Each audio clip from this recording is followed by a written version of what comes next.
quick reading for May the 19th to May the 20th, Aries.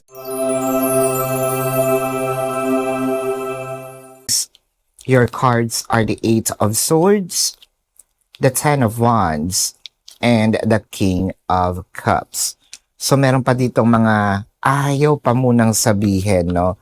Yung totoo niyang nararamdaman, ayaw pa munang sabihin kung totoo ba itong emotions na ito, which is totoo naman. May mga pagkakataon lang kasi na kinokontrol, no, siguro na itong person na ito, or probably ikaw, na ayaw mo pang sabihin yung totoo mong nararamdaman kay person.